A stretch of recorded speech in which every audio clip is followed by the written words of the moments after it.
Howdy. Well, I was watching TV actually, I was watching YouTube recently. Let me get this over a little bit. I think that's still a little, it looks more even. No, I'm just at a tilt. Okay. I was watching YouTube, and I was watching Ian McCollum, and he was talking about the Finnish sniper. Oh God, I was going to look his name up. It's a jawbreaker name that I can't remember. And I should remember because he is credited with 500 and some odd kills, the most in human history. And anyway, that made me think of my Mosins here, because this is what he used, just standard Mosin Nagant, actually an earlier one. And the end was going through, and he had one of these, and this, by the way, is a Yashev's 1942, a simple thing. And he was describing how you could tell an early Finnish Mosin. I should explain something. Finland was originally part of Russia. And then when Russia collapsed in 1917, after the revolution, Finland sued for independence, fought for it, and won it. And at that time, because the Russians had so many troops in Finland, the Finns ended up with about 100 some odd thousand Mosin Nagants. So being a poor country with, I think the population right now is about 5 million. Back then it was probably much, much less. They opted to just use the Mosin as their standard rifle. Well, they had to adapt it for their own use. And this is an Imperial Mosin. This is an M91. That's a 9130. This is an M91. And I always was a little wondering about these little thingies here. There's one here, and there's one up here. And I was wondered about that.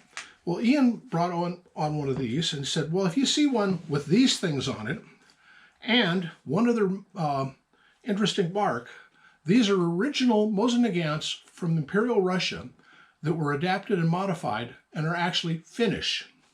And the other adaptation is on the left side.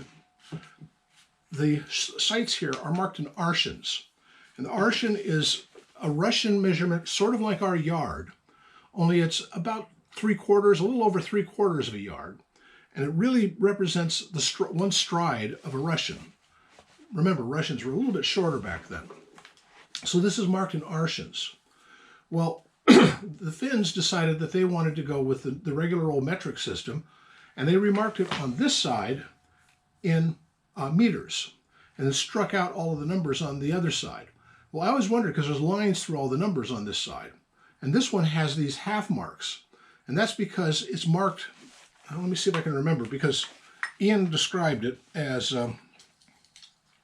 because it doesn't quite line up, it's marked at 2, 3, 8, 6.5, 7, and 8.5 meters, and it's marked like 8 and a 1/2, and that and these little thingies here are how you tell a Finnish rifle. So what I have is an M91 Finnish rifle from the what was called the Winter War.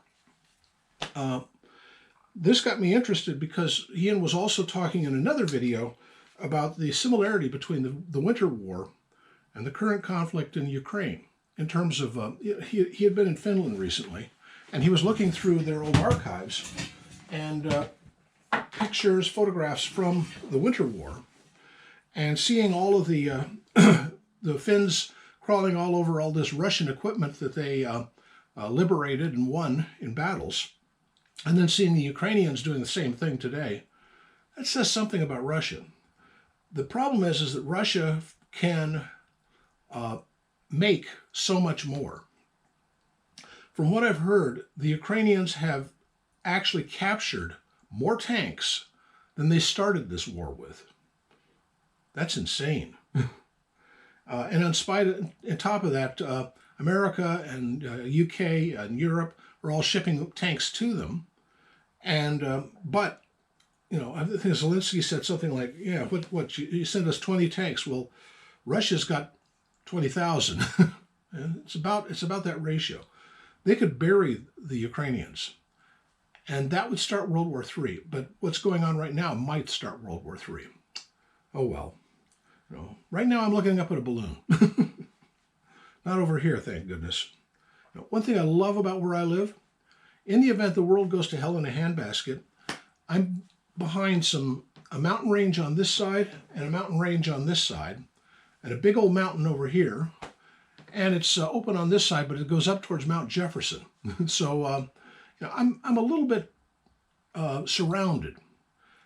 They would have to do something directly over this, and then I would be totally up duck soup. But why would they attack a bunch of old hillbillies up here? They go after military bases or population centers. Well, the only population center near here is about 90 miles north, and that's the capital of the, well, it's not the capital. It's the infestation of the purple-haired mob. I call this state the Hippie People's Republic of Pangaea, also known as Oregon. Anyway, enough of that political rant. Anyway, interesting. I've got a Finnish Mosin, and I never knew it.